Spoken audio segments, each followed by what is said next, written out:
ಚೆನ್ನಾಗಿದೆಯಾ? ಚೆನ್ನಾಗಿದ್ದೀನಿ ಶ್ರೀಮಂತ್ರಿ. ಅದಾಗೆ ನೀನು ಕೆಲಸ ಮಾಡ್ತಾ ಇರೋ ಫ್ಯಾಕ್ಟ್ರಿಲಿ ನಿನ್ನ ಹೆಸರಿನ ಮೇಲೆ ನನ್ನ ಮದುವೆ ಇನ್ವಿಟೇಷನ್ ಕಾರ್ಡ್ ಕೊಟ್ಟು ಕಳಿಸಿದ್ದೆ, ಬಂದ್ಬಿಡ್ತಾ? ಬಂದ್ಬಿಡ್ತೀವಿ ಶ್ರೀಮಂತ್ರಿ. ಏನಯ್ಯ ಮಾತಿಗೂ ಶ್ರೀಮಂತ್ರಿ ಅಂತ ತುಂಬಾ ಹೊಗಳ್ತಾ ಇದೀಯಾ? ಅಯ್ಯೋ, ಇದರಲ್ಲಿ ಹೊಗಳಿಕೆ ಮಾತೇನು ಬಂತು ಶ್ರೀಮಂತ್ರಿ?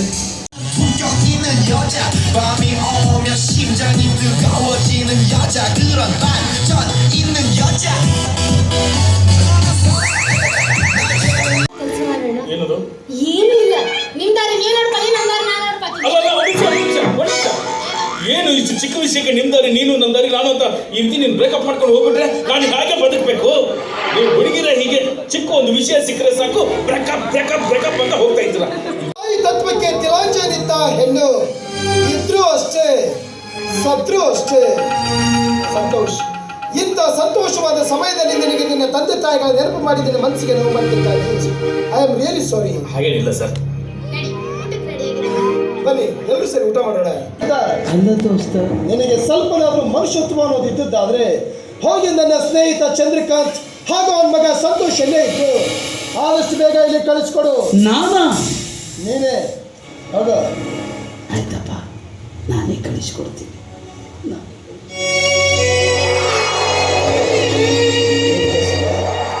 ಅಂದು ನಾವಿಬ್ಬರು ಏನೆಂದು ಯೋಚಿಸದೆ ತೆಗೆದುಕೊಂಡ ದುಡುಕಿನ ತೀರ್ಮಾನ ಇಂದು ನಮ್ಮಿಬ್ಬರ ಬದುಕಿನ ಗತಿಯನ್ನ ಯಾವ ರೀತಿಯಾಗಿ ಬದಲಾಯಿಸಿಕೊಡ್ತು ಅಂತ.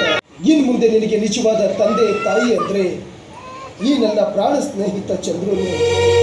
ಈತ ಹೇಳಿದಂತೆ ಕೇಳಿಕೊಂಡು ಹೋಗ್ಬೇಕಾದದ್ದು ನಿನ್ನ ಕರ್ತವ್ಯ. ನನ್ನ ಮೈಯಲ್ಲಿ ಹರಿತಾ ಇರೋದು ನಿಮ್ಮ ರಕ್ತನೇ ತಾನೆ.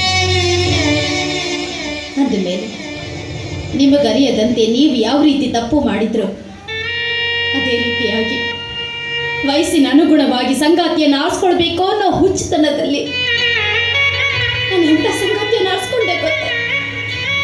ನಾನು ಹುಟ್ಟಿದ ಹೊಟ್ಟೆಯಲ್ಲಿ ನನಗಿಂತ ಮುಂಚಿತವಾಗಿ ಹುಟ್ಟಿದ ನನ್ನ ಅಣ್ಣನನ್ನೇ ನನ್ನ ಬಾಳ ಸಂಗಾತಿಯನ್ನಾಗಿ ಆರಿಸ್ಕೊಂಡ್ಬಿಟ್ಟೆ.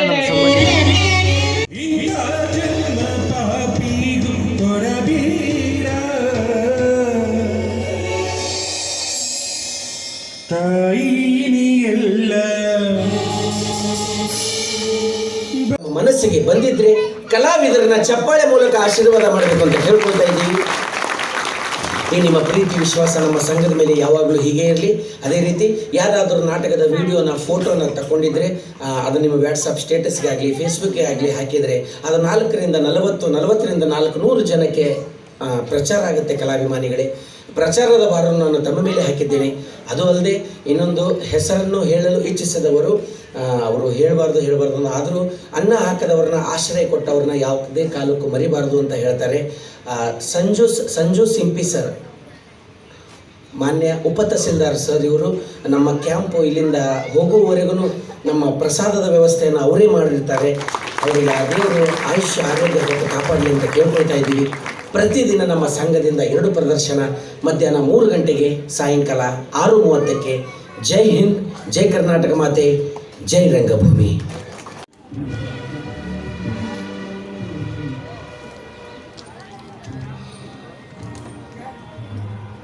ಯಜಮಾನ್ರ ಹೆಂಗೈತಿ ನಾಟಕ? ನಾಟಕ ಹೆಂಗೈತಿ?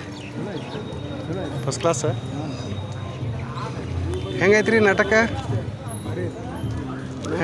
ಸೂಪರ್ ಕಾಮಿಡಿನೂ ಐತಿ.